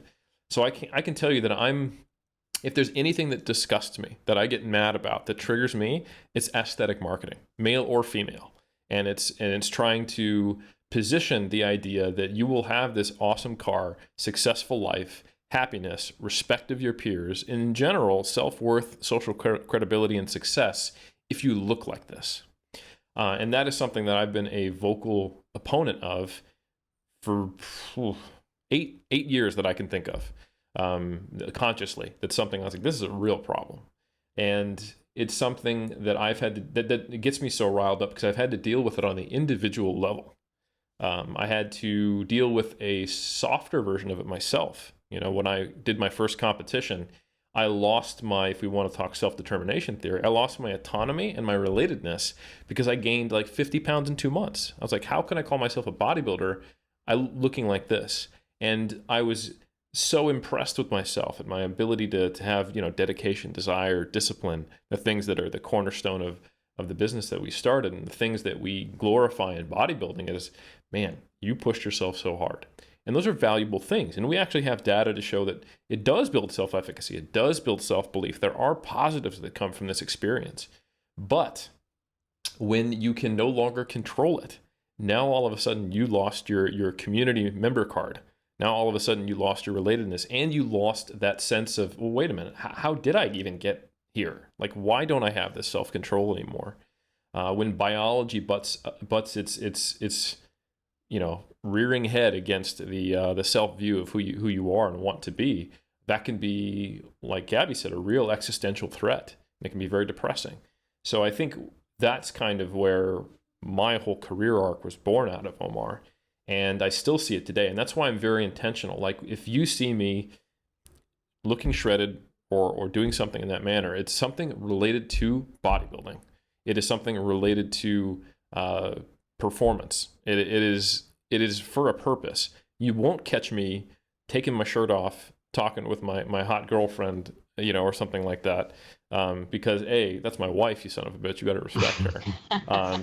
But B, more importantly, is that I'm not trying to position my bodybuilding success as anything beyond bodybuilding success. And I spend most of my time explaining how bodybuilding is like the sun and you're Icarus. You got to be really careful getting that close, because like Abby said, it's akin to a contact sport. You're gonna get a concussion. It's how do you manage it? How many do you want to get? Should you pull out? How often should you compete? And I think that some of the work I'm most proud of is speaking directly to giving people genuine informed consent before they decide to participate, but not telling them what their values should be related to bodybuilding. Just saying, hey, this is what bodybuilding is, all of it. I love it with all of that, but I'm acknowledging its problems. You need to do that too, because I think a lot of what the original marketing that's been around now for 40 plus years related to marketing is the opposite of genuine informed consent. It's saying you will solve your life's problems if you just simply can get abs. And I think that is a microcosm of diet culture. It's easily identified and expressed in bodybuilding because it is the most extreme version of it. And you can really see those biological impacts, that it doesn't matter what your beliefs are related to whether this is a real thing societally. Because I was a skinny dude, and never thought about it, had no issues. And then I got into bodybuilding And like everybody, I had some issues. So I think that personal experience for me was able to make me more open and empathetic to people who experienced it for other reasons, and how common it was. But nonetheless, I've always kind of kept my voice specific to the bodybuilding community because I think that's what I understand. It's what I know, and it has much more specific, well-defined terms. And, you can ignore these issues at your own peril. And you will often, if you do, you become the person who used to bodybuild. And like we talked about, some of those kind of traumatic experiences from dieting, there's a ton of ex-bodybuilders, ex-physique athletes who they look at bodybuilding and they see it as an inherently harmful sport. And when they listen to me talk about it, they see what I say, and it's like, you had a totally different experience than I did. And I think that's important. I've had people who have decided to come back to a sport that they thought was inherently problematic just because they engaged with my content, doing it a different way. So the reality that you even can take something that you previously viewed as in a very specific box as good or bad, and that it can be something very different with a different viewpoint, is kind of the crux of why what you're doing is important, Gabby. Because we don't get anywhere productive without having that possibility of change and possibility of reframing at the individual and the societal level. Omar, I want to hear more from you, my man. You know me, I'm very kind of restricted to the strength and physique game. So what do you see the pathway forward for what you do, and how do you think about making an impact here, or do you think about making an impact here? Think about not dying first with this heat up. Still very hot. Update 20 minutes later, guys. It's scorching. No, like I said, Gabby, I don't have to be neutral, okay? In these conversations, I could list who I like. You're one of my favorite guests. I actually said this the second time you're on. So you're on the trifecta now, and I think what you said was powerful, and I think, Eric, you have been leading the way. And it's almost like, not that you're alluding to the fact that potentially there might be some people in the space that will prey upon the insecurities of young males by having a fancy car or the Goyle friend, which are all hired, by the way, and then the lavish and luxurious lifestyle, and somehow implying that if you get the physique, you get all these things, rather than just, as Eric joked, is like potentially an eating disorder, a poor relationship with yourself. So I think, Eric, to me, there is, in other places, in other spaces, a pattern, so like a game plan of how to, elevate these conversations and amplify them. And I think one of the directives that content creators should have, or that we hopefully can have, is we elevate the voices that we think are doing good work, right? Just simply put, and of course, there is a certain level of subjectivity to that. But I think we can agree on some absolutes, you know what I'm saying? Like there are certain beliefs, even in the fitness space, that the vast majority of people are like, I think that's harmful. So I think when people try and claim that it's nebulous, like, well, what do you mean what you think is good? It's like, okay, there are certain things that once you've been in the space and as self-organizing individuals, where we start recognizing certain patterns, like, well, wait a second, well, why do I feel this way? I think a certain level of introspection, self-awareness, and having that perception, or also trying to understand other people, can then enhance the conversation, make you think, okay, well, who do I want to bring in this space? So just speaking very generally now, when I say the game plan or the playbook, so to speak, is 10 years ago in the YouTube space, strength wasn't sexy. Like there was basically the holdovers from traditional marketing carried right into YouTube, right? So it kind of was repeating the same process, where you had to look a certain way. Bodybuilding was the in thing, and lifting heavyweights. Ew, like, what is that about? Like, what's the function of that? Like, why not just be really, really, really ridiculously good looking? And so you challenge some of these notions, like, oh, well, you know what? When I do some strength lifting, when I do some powerlifting, my sense of self-worth, or my belief that the determination, the things that I do will have some objective measure, positive measure out of it, So a lot of us, like I've talked about music previously, it's like, man, to become proficient to the level that you think or that you want to be, it's not dozens of hours or hundreds of hours. We're talking thousands of hours. So to have a neat little way of trying to objectively say, I got better, or what I do can have a positive impact, that can be very empowering. So I think some of those conversations, as there's people entering the space, and then it's kind of like linking chains where it's like, well, I like you, I like your content, let me shout you out. Oh, I'm gaining a little momentum, let me bring you along. And that's really what happens. And so there's been a seismic change. And unfortunately, for some people that weren't around 7 or 8 years ago or 9 years ago in the YouTube fitness space, I'm talking specifically, which I do think heavily influences the thought, much like the message forums, Eric, as you know, back in the day. And I think that's petered out a little bit with the changing sands of social media, Instagram, and all those sorts of things. But YouTube, it really does influence the overall thought of the fitness space. You start amplifying certain voices that you like, which is why it was no skin off my back. Johnny Candido is an example for strength training, where it's like, man, I think this kid's putting out great content. He had 1,000 subscribers at the time, and I'm not trying to say I discovered him or this that, but there's a certain acceleration that can occur that wouldn't organically occur in an individual. So I think it's very important for every person. I think we have a moral imperative to try and do the right thing, so to speak. So by us helping someone else out, by giving them the opportunity they wouldn't have previously had. And this is the same thing, like I said, where it's a playbook. Musicians understood this until, if we have the fitness industrial complex, don't even get me started in the music industrial complex, where they're trying to sell you tunes or an image. Or once again, where like, you're the boy band, you're gonna get the girls, or like the melodies, where they've been able now to create patterns that are immediately pleasing, so people will pick them up and it'll propel them to want to buy the single, but they won't have the complex emotions. Where if we have a chord extension, so not to get too nerdy with the music theory here, but when you go outside of just traditional major minor chords, so you have diminished, augmented, or you start adding extensions, so you have the 7th, the 9th, the 11th, the 13th, like a 9 with a 6 in there. Whew, what's going on? These are complex emotions, but because you have to sell things, you have to simplify the message. This is a happy song, this is a sad song. It's like, what if I'm mood indigo? Shout out to Duke Ellington.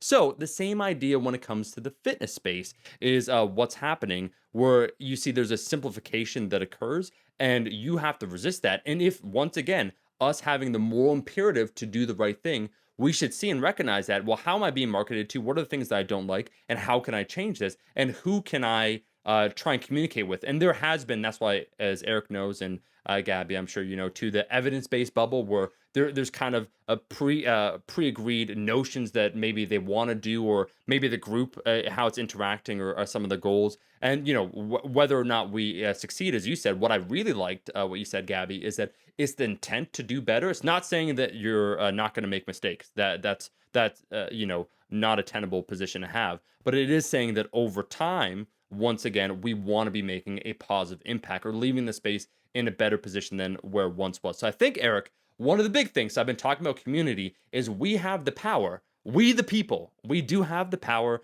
to influence change, truly. And we've seen, like, if you just look at social causes throughout time, this is how it happens, and so not getting too deep there. But in the fitness space, I think, once again, questioning some of these assumptions. So I'm just talking, I'll give an example where I think a lot of people can agree now. The powerlifting, strength training, where there are more reasons to lift than just looking really, really good, right? I think that assumption has been successfully questioned and overturned. There's still certain pockets, like, oh, bro, like squat, your knees, it's gonna explode, or like whatever, right?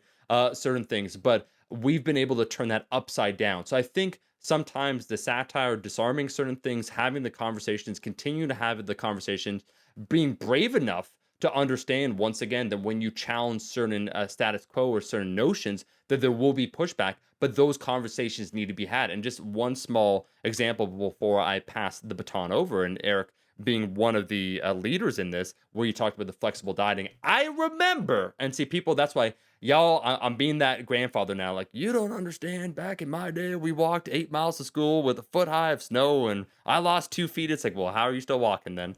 But I got robust ankles. I'm a chameleon. Things regenerate. But I remembered, it would be 9 years ago now, where once again the concept of flexible dieting, the pushback in the community on YouTube, this is an excuse for fat people in order for them to eat Pop-Tarts, because that's what they want to do. Because guess what, guys? They're fat. They don't have the discipline, right? It's like, oh, okay, like these are, all these things are loaded statements. And like, lo and behold, it seems like those that have a healthier relationship, or have a more diverse food selection, and that they don't pass a moral judgment on any particular food, it seems like they might have a better long-term success. It's like, oh, what's going on here? So overturning some of these assumptions, it has happened, and it can continue to happen. but not unless we're willing to have these conversations that will make us uncomfortable, all of us uncomfortable, because when you challenge your previously conceived notions, that's an unhappy place to be, because it begs the question, was I wrong? And it's like, well, I'm not wrong. I am a perfect human. What are you talking about? My worldview, that's the worldview. You know, it's what do they say? It's like outside of my own personal subjective experience, and nothing else exists. So I think that's personally my opinion, but I'm curious obviously to hear what both of you guys working now in the academic space, and also both of you now have a fitness following. So it's kind of like a two-pronged thing where you see the academic circles, right? But then you also see the general interaction. So I'm curious what you think. Gabby, why don't you take it first? So I'm thinking about, the point you made to challenging your own beliefs. And there's a couple beliefs that I've heard from clients and practitioners that I think make this really challenging and really sticky. One is a client said that they wanted a specific nutrition plan from me. I obviously work with RP and do my own thing too, and so that was their request. And having looked at their stress level and their previous dieting history and whatnot, I just brought up the idea of having a discussion, maybe like an alternative approach. And over time, she, over a really short period of time, actually, she was really processing. She said, I realized that I wanted that plan from you because I thought that if I stopped using a plan, that I was just giving up. Like I needed some external rules, because if I wasn't, following some food rules, I was just giving up on myself, that I wouldn't, have my ideal body. And this is something that's not just a belief held by clients, but it's also a belief held by practitioners. And I think that it is maybe a symptom of weight stigma, and something that people get uppity about with HAZE, health at every size, and weight neutrality. That if a person accepts their body as it is right now, that means that they stop the pursuit of health-seeking behaviors. And that's a complete fallacy. In fact, just as you pointed out, when we reach a place of acceptance and we know that people can change, that's when change occurs. It's not when we think like I'm a bad person and I can't fix anything or change anything or do anything. I don't have, if we don't have any level of self-efficacy, if that situational self-confidence, we're able to achieve something, then we're not gonna make an attempt. And so I think that's one of the really damaging beliefs, that, if a person bucks diet culture and stops trying to diet, that is synonymous with just no pursuit of health-seeking behavior. Or it means, I'm just going to eat, maybe they will eat McDonald's for every meal for the rest of their lives. It's just a straw man argument. Probably no person will do that, because if we're really thinking about HAZE as including eating well-being and life-enhancing movement, and intuitive eating includes principles of gentle nutrition and honoring hunger and fullness, that person would take the time to reflect on how the food was making them feel and adjust accordingly. And I think probably a lot of people don't feel great if they eat really hyper-palatable, micronutrient poor foods for every single meal, until they feel uncomfortably full. That's not what we're saying is going to happen. But that's sort of one of the tropes, I think, that exists, that maybe the industry, to some extent is saying like, let's go ahead and propagate this, because it stops people from, saying I'm not gonna use the meal plan. I'm not gonna buy that. The second thing I think is maybe a meritocratic view, and something that I've been reading snippets from a book that was talking, I think it was called it's Moral Food and something else, I can't remember, but I'll send you guys the link. But it's looking at sort of the history of morality around food consumption, early, like back, like World War I, and how it was, we've attached these moral values to and virtues to food, conservation and eating less, and, because things were rationed. And so we have this view that And this is across a number of different areas, but whatever you do or whatever happens to you, you deserve. Like, you did that to yourself and you will undo that. So when we look at, the reasons why people gain weight, that viewpoint is, okay, this is entirely under your control. So it's your fault if you gain weight, and that it's clearly a sign that, something has gone wrong. And it's completely your responsibility, that you weigh a specific amount and that you modify your weight, and everything is completely under your control. And we know that there's much more nuance to it than that. But I think part of it comes down to when I see that from practitioners, but in clients, I think it's attached to this, what's marketed as, if you reach this certain body weight, you'll be happy. That it's easier to modify body size than it is to address all of the emotions that may have led you to that body size. And this is a conversation that I've had around the phrase, fat is not a feeling. I want to label this as it's just a body weight thing, and I can control this. I can't control all of the emotions and perhaps past trauma that lead me to engage with food in a way that has led to body weight, because maybe I'm meeting my needs with food, and I have far more, of a huge variety of needs, and food is not going to meet all of them. But when we look at body weight as something that we can control, easier than to attach, blame if we're a part of a practitioner or something, saying like, this is something you need to get under control. And then, if we're looking at ourselves and we say like, I feel fat today, what does that really mean? It usually means something more than that. And that's hard to get at. That's hard to really work through. And so when we just say like, oh, well, I'll get my body smaller and then I'll be happy. Usually it doesn't work like that. And I think those are probably some of the beliefs that really, really need to be challenged if we're going to see significant change. That's well said. Yeah, Omar, you asked about the academic space, which I think is it's a useful one, because it's one with very clear rules and a very clear set of ideals and way of operating. And they are rational skepticism, that you don't get to make claims without evidence, and that we all have bias, but we try to work around that bias by making sure that we test our hypotheses, which come from our biases and our beliefs. With nothing wrong with that. That's just being human. And then we go with the best available, highest quality evidence if we've been exposed to it. So being in the evidence-based space, it's really useful to use that construct to help you identify your own biases.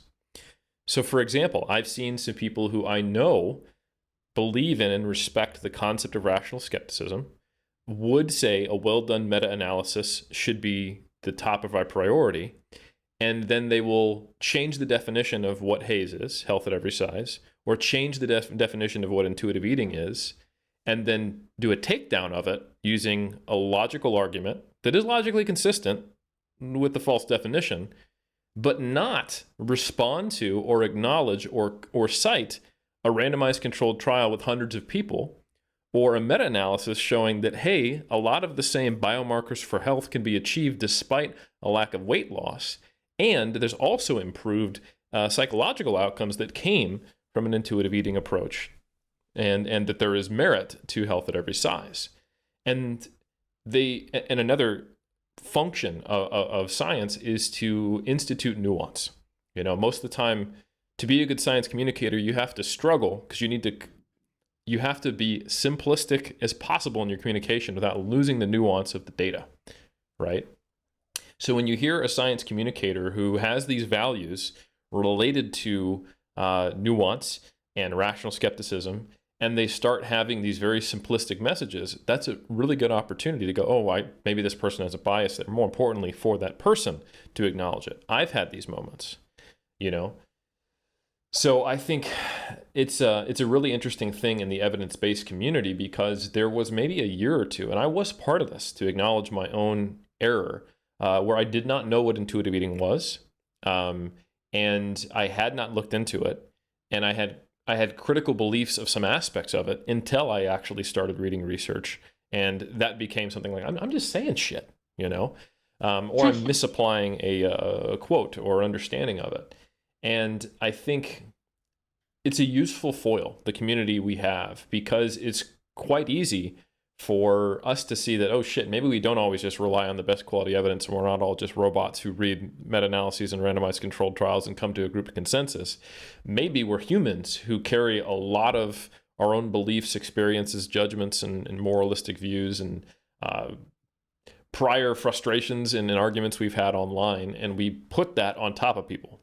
That's just called being alive as a person. However, if you're self-aware, and if you're someone who's like, wait a minute, why am I like, I'm ostensibly supposed to be following these rules, and I'm making errors here, I think that's valuable. And I've seen it on both sides. Like, if you actually engage with some of the publications in this area, I have seen folks in the Haze or intuitive eating camps who have made statements with not the best references about how all diets fail, or how that dieting is the highest predictor for eating disorders, or things of that nature, and painting with very broad brushstrokes the whole concept of dieting, or using certain demographic data sets correlating BMI to health outcomes, but not others, and saying, hey, look, BMI is not an independent predictor of health. And there is elements of truth to all of this, and I think keeping those elements of truth, looking for those disparities, and not letting signaling get into the data is much easier to see, deal with, and approach when you have to go through peer review, when you internally have to maintain these beliefs, and they might stand in contrast to your experiences. So it is always interesting to see that. I think science engaging with this topic is important, because it will bring it brings some rules to the table. It allows us to say, hold on, this is not the same terminology. The first thing you have to do in any kind of scientific discussion is define your terms. And then, hold on, you cited an observational study here. What about this meta-analysis? And I think ultimately that is kind of where we're going to get to in the evidence-based community. And some of these debates will themselves peter out if we can adhere to those, and if we can check ourselves. So that's something that that's a positive note on this conversation, that gap, I think, at least in our community, it hasn't lasted long. There was only maybe a handful of years before you heard a lot of people start changing the tune on intuitive eating, and Haze and things like that. And I've been one of them, because it's so obvious when someone who is not an expert in this area speaks to it, and all you have to do is start looking at the evidence, and you realize this person is really not doing the whole evidence-based thing. And I think it's the more you get exposed to the research, the more that goes, yeah, well, that's an interesting opinion on something that's not what we're talking about. So completely. I think we've covered so much space in this conversation.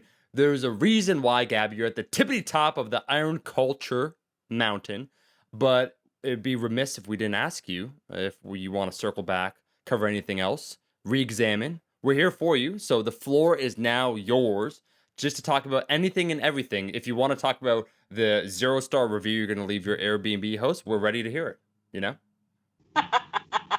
I'm sure he had good intentions. I guess I got to give him like the charitable view, and like assume that, he was doing his best. I think one thing that I would want to leave people with is something that I heard in a recent Danny Lennon podcast, and hopefully he wasn't locked in the utility closet with this woman, but I want to say it was Dr. Kira Bobine. That's how we did our podcast. I was in a closet last year. Yeah, we got full. I'm so glad you're still alive, Gabby. Gabby, we're just gonna fill you in on something real quick. We made a joke only about a year and a half ago about Danny, in good faith. She knows. Yeah. Oh, you know? Okay. She's in on it, bro. Oh, yes. Yeah. I was totally in on it. Yeah. But, so this, this podcast was great. It was on like the iterative process and how that seems to be really effective for how people maintain behavior change long term. You know, they don't view it as like on or off a diet. It's just an experiment. It's a learning process. So it's iterative in terms of trying, seeing what works, and if that doesn't work, we try something else. At the end of the podcast, you know, her piece of advice was to, you know that you haven't failed.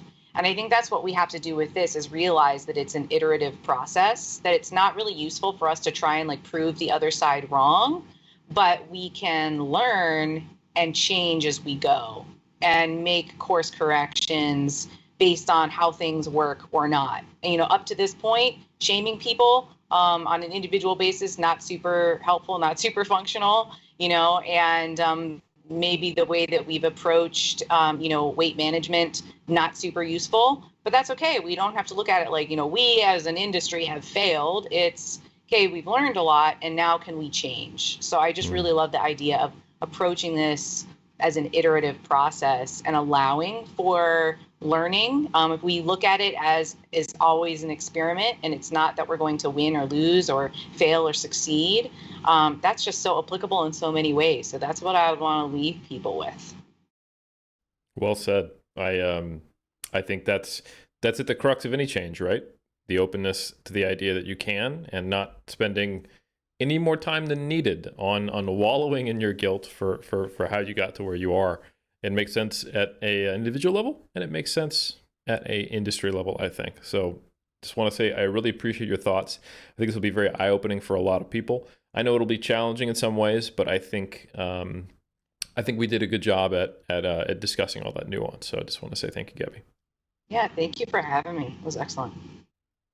Omar, you're the horse that I want to ride into the sunset. Save a horse, and can I just say, save a horse, ride a cowboy. That's right. I don't know if you're a cowboy, but can you take me into the sunset with Gabby following uncomfortably? Yeah, absolutely. Gabby's like, I don't want to be here right now when you guys make the jokes like that to one another. So yes, Eric, we have to mention our sponsor real quick, unrelated to anything we talked about today.